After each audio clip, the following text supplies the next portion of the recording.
Hey guys, it's Ben the Coin Geek at Old Pueblo Coin, and today I've got a PCGS open box video for you. Let's take a look at some coins, see how they came back. A number of these are going to be for customers, so let's go ahead and take a look. First at this 1803 large cent, which of course, like a lot of coins from that time period, a lot of copper coins from that time period, has some surface issues, shall we say, right?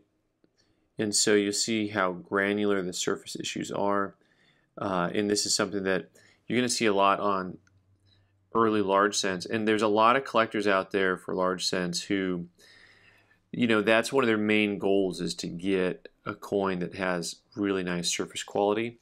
This is the small date, small fractions variety. PCGS genuine environmental damage. Everybody take a drink. VF details. So, not surprising. I think we knew that when we sent that in. This is going to be for a client, and I don't think he's going to be too surprised. We talked about it ahead of time a little bit on that. Next up, I've got this beautiful 1884 Morgan, and it's looking pretty handsome right in front of me, actually, now that I got it out of the box and am glancing at it again. The luster is really strong with this one. Like I like that real crispy white luster that it has. Strong CCs at the bottom, 84 CC Morgan. Always amongst the most popular series. I got guys that's kind of all they buy. They just buy anything Carson City. It's a fun area to collect, and I totally understand why people fall in love with it. PCGS called this a 64 plus. Not a bad looking coin. By the way, this coin here, gray sheet's about 400 in very fine. This guy is like in the 330 range. You know, I'm just going to use gray sheet numbers for what it's worth. You know, it's just it's just showing a market, right? I mean, in 6 months, a year from now, if you catch this video later, those numbers may be meaningless completely. This one's fun because obviously it's got a real nice look to it with those fields that you or I would probably call proof-like. The question is whether or not PCGS would. This coin also kind of hosed me later. I'll tell you why in a minute. But really lovely surfaces. I like the glassy surface. I've got a couple of coins that look a lot like this in GSA holders that are currently going out for grading. For those of you who don't follow the channel, you know, if you want to, you follow the channel and you subscribe to the channel, just hit the little notification bell. It'll tell you when we got new videos launching. That way you get to see things in order, because otherwise if you're just clicking through videos, you're going to find stuff that's a year old and ask me where the coins are at. So this is a nice 64 PL. Gray sheet's like 420 on this guy currently, and a good grade. I like the coin. I think it was graded well. The proof-like is nice. I don't think that I would argue it's dimple, although the contrast is really strong. The mirroring is probably not quite as strong as you'd want for a dimple, but it's a real pretty coin. Next up, I have an 040. This is a date that comes really nice. This is the 81S of the 20th century. So the 81S is a coin that comes all the time really, really strong, and so they're actually graded really, really strictly. You know, their strike zone is a little bit different. We'll talk strike zone some other time here, but that's just you know, I use a baseball analogy when I talk about grading. So this coin I really liked because I thought, you know, the cheek is really clean. I know it's got a lot of little chatter there, and it's got that one kind of mole on the cheek, but overall it just has a real flashy look to it. You know, and if you fall in love with the flashy stuff, you'll go broke. And that's why this coin's a 64, not a 65. I thought it contends, you know, it's got the eye appeal of a 5, but I understand them calling it a 4 because it has a lot of little chatter going on.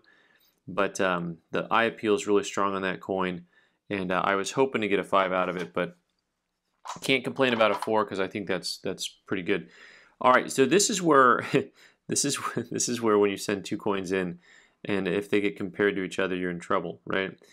So this coin here is a 78, and this has the 8 tail feather variety. So let's go ahead and look at the tail feathers here. 1, 2, 3, 4, 5, 6, 7, 1, 2, 3, 4, 5, 6, 7, 8. That is the 8-tail feather. It's a tough variety. Now, a lot of the coins from the 78 series come with proof-like fields. And my shot on this coin, what I really wanted to come back on this coin was a 63 PL. It has a lot of marks on the cheek, like a lot of 78 coins do. And it also has a little bit of a line there by the E, from the I to the E. And by the I, I don't mean I mean the actual eyeball, not the letter. But you can see pretty fun little coin here. 62, not a 63, not a PL. And you know, that's how it goes sometimes. That is a coin that is probably, let's see, gray sheet's about 320 on that coin right now. And something that I was hoping to get that higher grade on and be something closer to probably 500. 1921 is a great year for coins. Like, everything is kind of scarce in 1921. It's the first year of the peace dollar.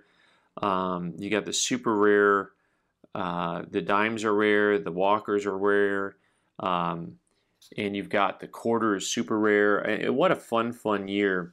And this was just a nice, evenly circulated example of a 21, and I decided to go ahead and send it in, even though, you know, we talk sometimes about whether or not you should get your coins graded, if it's worth the money. So if you need to make money on the coins, then it's a different decision than if you have a coin that you just want preserved over time. And I just thought this was such a nice, even coin that we're going to go ahead and get it certified, even though monetarily it doesn't make a whole lot of sense because it's about a $150 coin. Nice even VG8, nice grade. You know, on walkers, really what you're going to be looking at on this is to get it up to that next level, that fine. Just need a little bit more. You start to see a little bit more in the flowers up in here, especially over the arm area. Like, you'll start to see a little bit more detail in here, and then the way the shirt cuts over, a little bit more detail in there, maybe a line or two through here to get up to that next grade. Same, of course, on the reverse. You start to see a little bit more detail coming in through this big flat wing area up here, and then again down here in the legs. But overall, really a great looking coin, and something that someone's going to have fun adding to their collection. All right, so this coin, for those of you who don't know, I've said oftentimes I cannot grade buffaloes. Somebody can't grade buffaloes, folks, and that somebody is me. So this coin is really cool. It's a 14S, and I had a collection that I called the 1914 collection, which some of y'all got bent out of shape about because, you know, not everything there is from 1914. Most of the packages were labeled 1914. That's where the name came from. It was only a name. Most of the coins were probably from the early teens, as it was all put together. But so this coin, one of the difficulties for me with grading nickels, especially buffaloes, is, you know, on a lot of silver coins, I can really diagnose pretty well when I have a strike issue versus a wear issue, and it's so much harder to me when I'm looking at buffalo nickels, because, you know, this whole big area here, you know, where there's flatness in the center, is there wear or is it strike?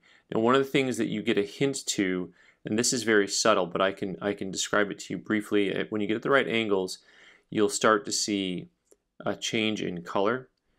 And okay, so like, it's really hard to tell, but right there, that whole area below the hump has this color change where it gets kind of a lighter color right through here.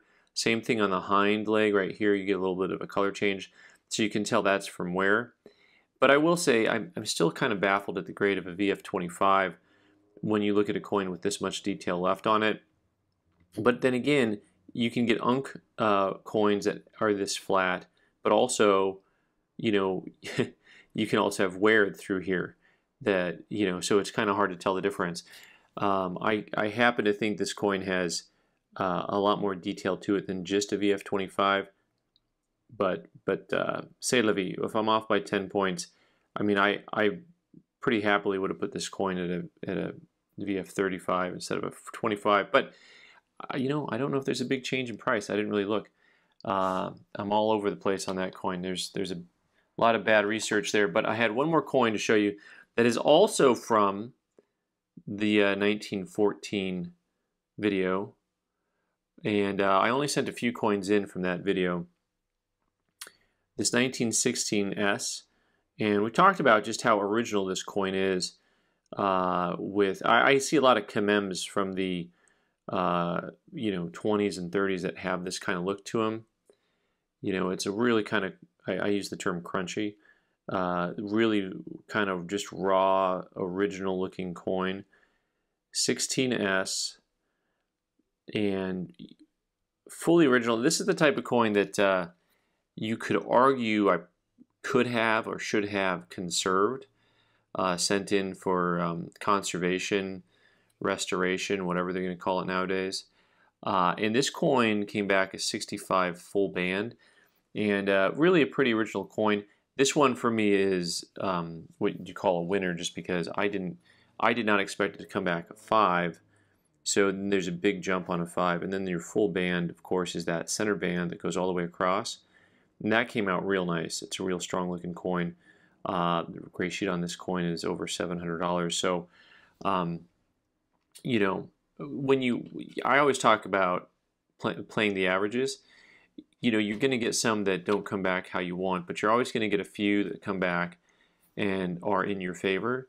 And so that's kind of how these things work out. Sometimes you think, man, this coin should have come back a couple points higher, but then you get one that you're like, oh, I didn't see that coming.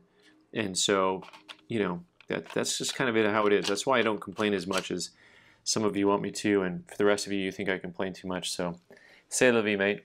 All right, guys, thanks so much for watching. I've been the Coin Geek. You can subscribe by clicking on the owl button in the corner and watch more videos on the right side of the screen. Thanks.